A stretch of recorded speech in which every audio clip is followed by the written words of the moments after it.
Hello everyone, welcome to my YouTube channel. इस video में हम लोग बात करने वाले हैं the wars which were fought between the French and the British. देखो, ये जितने भी ब्रिटिश और फ्रेंच के बीच में जो वॉर्स फाइट हुए थे ना, उसे हम लोग बोलते हैं कार्नेटिक वॉर्स। अब ब्रिटिश और फ्रेंच के बीच में 3 कार्नेटिक वॉर्स हुई थी। First Carnatic war, second Carnatic war and third Carnatic war. हम इस वीडियो के अंदर बात करने वाले हैं फर्स्ट कार्नेटिक वॉर के बारे में।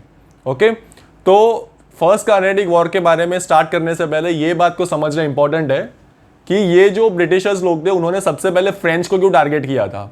उन्होंने मेनली फ्रेंच को साउथ इंडिया में क्यों टारगेट किया था। तो देखो, इसका एक रीज़न ये था कि जो साउथ इंडिया है, वो साउथ इंडिया के अंदर स्पेशली जो मद्रास वाला जो पार्ट था, it was near the coast line of India. तो अगर कोई भी अगर ऐसी सिटी है जो कोस्ट लाइन के पास है, मतलब उस जगह से ट्रेड करना बहुत ईजी होता है। अगर तुम कोस्टल सिटीज़ को तुम अगर कंट्रोल कर पाते हो तो तुम वहाँ से इजीली बाकी सब कंट्रीज़ के साथ ट्रेड कर सकते हो। वहाँ से तुम्हारी शिप रॉ मटेरियल लेके आ सकती है यहाँ पे, तुम यहाँ से लेकर वहाँ पे प्रोडक्ट्स वहाँ पे ट्रांसपोर्ट कर सकते हो। तो ये जो पौंडीचेरी का जो पार्ट है, स्पेशली जो फ्रेंच लोगों का जो कैपिटल था, तो फ्रेंच लोगों का जो पौंडीचेरी में इन्फ्लुएंस बहुत ही ज़्यादा था। Okay, French were having their influence near the Pondicherry and French लोग पावरफुल थे वो टाइम के ऊपर। ओके, जब फर्स्ट कार्नेटिक वॉर हुआ तो French were basically a little powerful so that they can challenge the British. इतने भी वीक नहीं थे कि वो ब्रिटिश को चैलेंज नहीं कर सकते थे। Okay, so French had a considerable influence in southern India, specially Pondicherry part. Now see, Britishers ने सबसे पहले फ्रेंच को टारगेट किया, लेकिन वो टाइम पे जो वेस्टर्न साइड पे जो मराठास थे, दे वेर कंसिडरेबली पावरफुल, तो उनको इन लोगों ने सबसे पहले टारगेट नहीं किया था। Okay, Marathas were considerably powerful in western part of India. और बंगाल के अंदर अलीवर्दी खान जो राजा थे, उनके बारे में उसके बारे में लोग पढ़ने वाले हैं आगे के लेक्चर्स के अंदर। तो देखो, वेस्टर्न पार्ट में मराठास पावरफुल थे और बंगाल के साइड पे Alivardi Khan was having a considerable influence. और जो नॉर्दर्न जो पार्ट है जहाँ पे मुगल्स रूल कर रहे थे, वहाँ पे फिलहाल at that particular point of time, मतलब मैं 1740s की बात कर रहा हूँ, ठीक है, 1740s की जो मैं बात कर रहा हूँ, वो टाइम के ऊपर ब्रिटिशर्स को इतना दिल्ली में इंटरेस्ट नहीं था। ओके, तो इन्होंने सबसे पहले फ्रेंच को टारगेट किया साउथ इंडिया के अंदर, क्योंकि वेस्टर्न पार्ट में मराठास वेर पावरफुल। डायरेक्टली तुम किसी पावरफुल स्टेट को अटैक नहीं कर सकते ना। पहले तुम्हें छोटे छोटे स्टेट को हटाना पड़ेगा, बाद में तुम जाओगे वहां पे पावरफुल स्टेट्स को हराने के लिए। तो Marathas were powerful in western part of India, और बंगाल के अंदर Alivardi Khan was having considerable influence. और नॉर्दर्न पार्ट में दिल्ली के अंदर क्या था कि वहां पे एट प्रेजेंट, मतलब 1740s के टाइम के ऊपर, Britishers were not very much interested at that particular place and that time. Okay, तो देखो, अभी ब्रिटिशर्स और फ्रेंच के बीच में जो वॉर्स हुए थे, मैंने बोला 3 कार्नेटिक वॉर्स थे। तो आज के वीडियो में हम लोग बात करेंगे फर्स्ट कार्नेटिक वॉर के बारे में। देखो, जब भी कोई वॉर होती है ना, तो उसका हमेशा एक बैकग्राउंड होता है।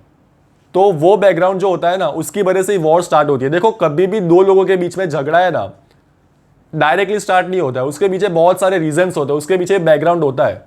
तो यहाँ पे भी ऐसा ही है, ब्रिटिशर्स और फ्रेंच के बीच में अगर वॉर हो रहा है, उसका मतलब है कि वहां पे वॉर का कोई ना कोई बैकग्राउंड तो रहा ही होगा। उसके बाद वॉर कैसे स्टार्ट हुई और वॉर खत्म होने के बाद कौन सी ट्रीटी साइन हुई, तो ये बहुत इंपॉर्टेंट है कि कौन सी ट्रीटी वॉर खत्म होने के बाद साइन होती है। ओके, क्योंकि क्या होता है, कभी कभी क्वेश्चन आ जाता है कि तुम ये वाली ट्रीटी को क्रोनोलॉजी के हिसाब से अरेंज करो। तो वॉर के बाद जो ट्रीटी साइन होती है ना, वो इंपॉर्टेंट होती है, वो याद करनी पड़ती है। तो स्टार्ट करते हैं फर्स्ट कार्नेटिक वॉर से। देखो, अभी फर्स्ट कार्नेटिक वॉर का बैकग्राउंड क्या था, अब मैं आपको बता देता हूं कि जो फर्स्ट कार्नेटिक वॉर है उसका टाइम पीरियड क्या था। तो जो फर्स्ट कार्नेटिक वॉर है, उसका टाइम पीरियड 1740 से लेके 1748 तक था। ओके, 1740 से लेके 1748 तक। ये इसको आप मेमोराइज करने की जरूरत नहीं है, आप बार बार इसको रिवाइज करोगे ना, तो ये ऑटोमेटिक आपको याद हो जाएगा। मैंने भी इसको रट्टा नहीं मारा हुआ है, वो ऑटोमेटिक याद हो गया है। तो आप भी बार बार रिवीजन करोगे ना, तो ऑटोमेटिक आपको भी याद हो ही जाएगा।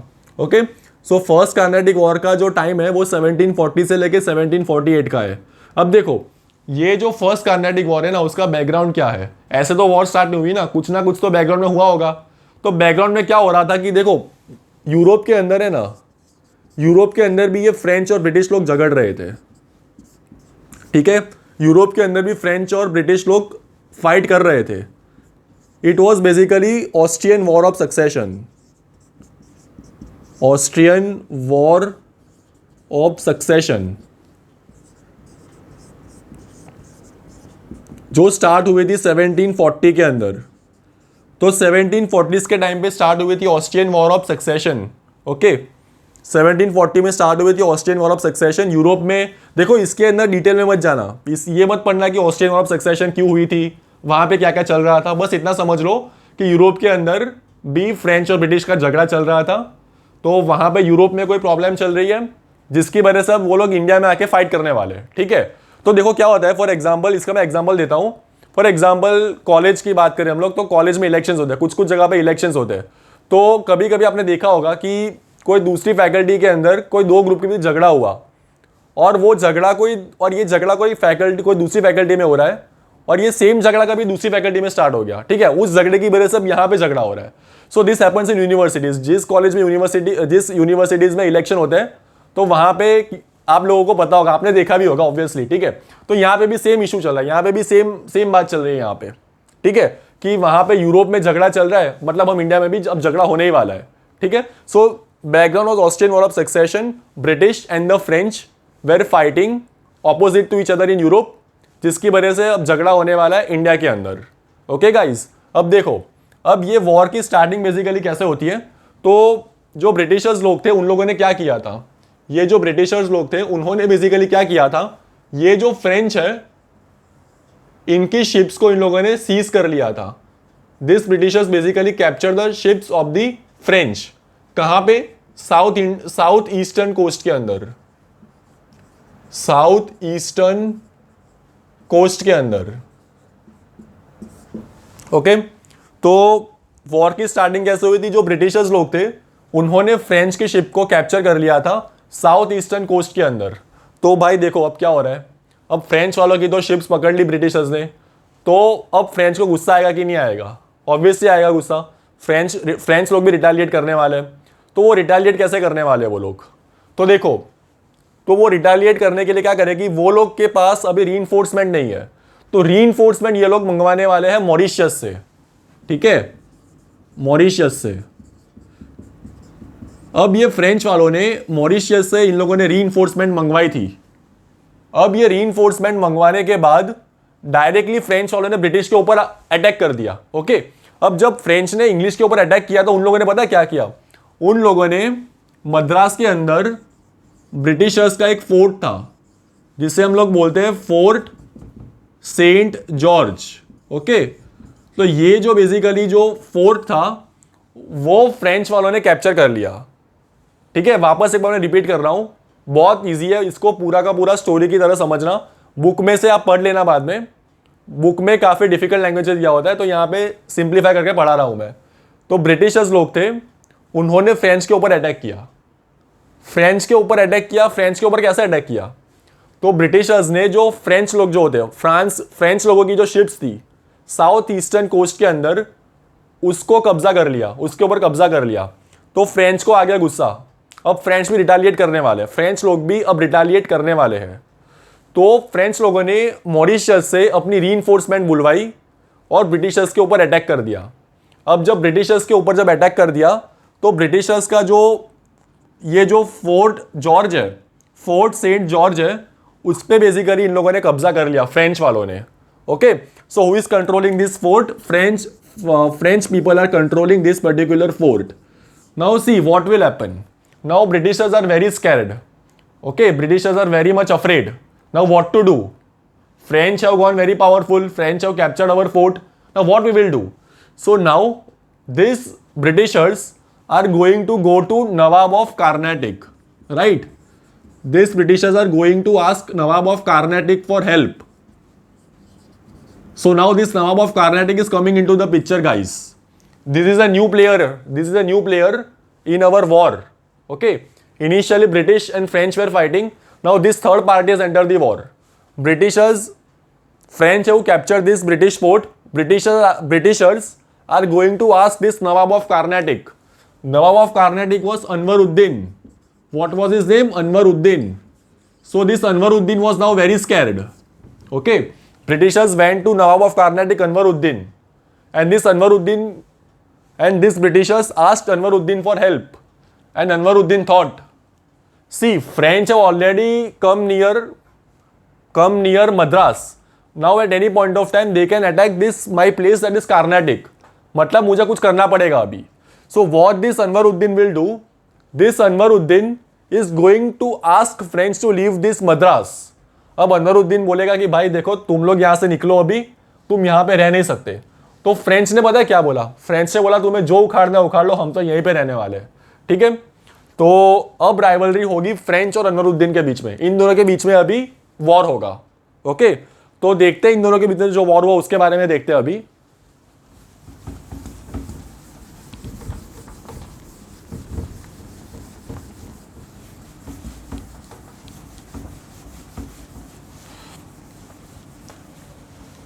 ठीक है, तो अनवरुद्दीन और फ्रेंच के बीच में जो वॉर होने वाला है उसे बोलते हैं battle of Saint Thomas.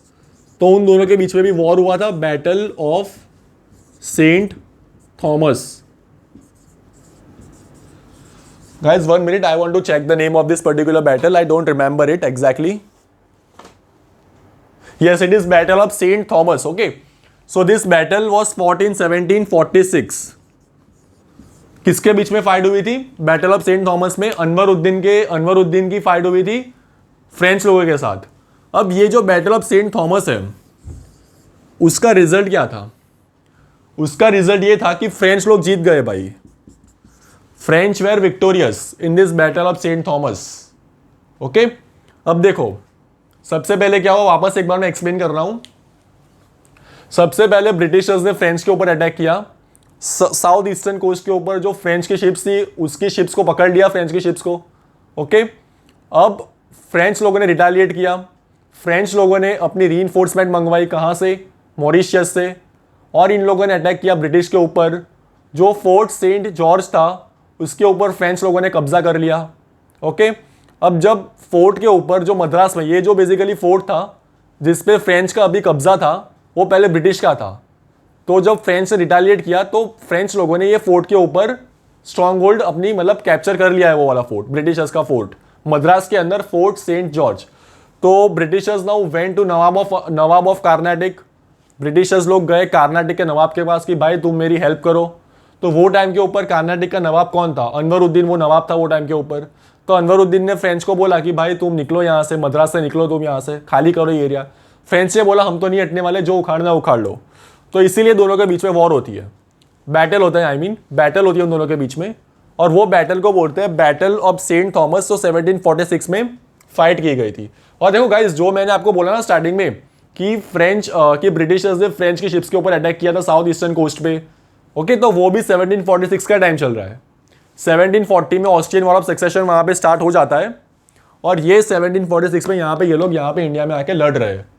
Okay, so battle of Saint Thomas का रिजल्ट आपको पता है क्या हुआ कि फ्रेंच लोग आराम से जीत गए यहाँ पे फ्रेंच लोग. अब क्या होने वाला था? अब ब्रिटिशर्स अब कुछ नहीं कर सकते अभी. तो बोला कि भाई चलो ट्रीटी साइन कर लेते हैं, अभी वॉर को यहाँ पे खत्म करो, अभी हम लोग ट्रीटी साइन कर लेते हैं. तो जो ब्रिटिशर्स और फ्रेंच के बीच में जो ट्रीटी साइन हुई थी उसे बोलते हैं treaty of Aix la Chapelle. Let me check the spelling.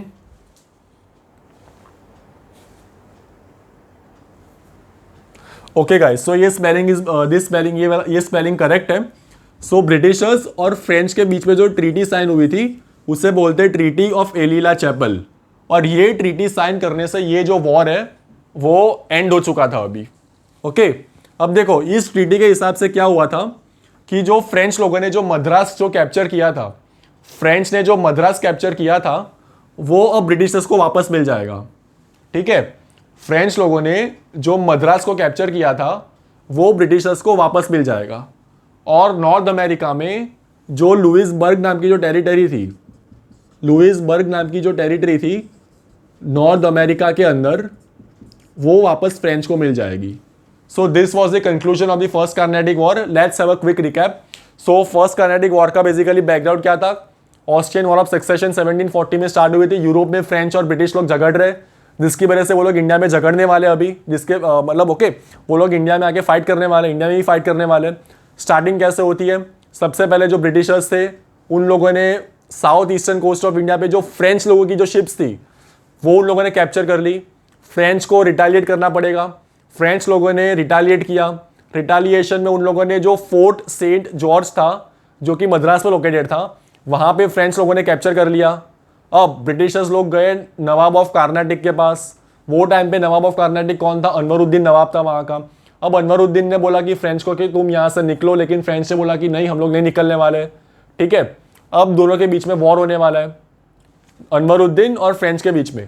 तो दोनों के बीच में जो वॉर होता है, बैटल ऑफ सेंट थॉमस, वो कब हुई थी? 1746 में हुई थी। ठीक है, 1746 के अंदर। अच्छा, ये बैटल खत्म हो गई, मतलब अब ब्रिटिशर्स अब कुछ कर भी नहीं सकते। ओके, तो बोला कि भाई ट्रीटी साइन करो, यहाँ पे ये सब झगड़ा खत्म करो। तो कब खत्म हुआ ट्रीटी ऑफ एलिला चैपल? कब हुई थी? 1748 के टाइम पे। So guys remember this date, very important. 1748 के टाइम पे ट्रीटी ऑफ एलिला चैपल साइन हुई थी। अब इस ट्रीटी के हिसाब से जो मद्रास जो फ्रेंच लोगों ने कैप्चर किया था, वो अब ब्रिटिशर्स को वापस मिल जाएगा। और नॉर्थ अमेरिका में एक जगह थी जिसका नाम है लुइसबर्ग, वो फ्रेंच को वापस मिल जाएगी। Okay guys, so this was the end of the first Carnatic war.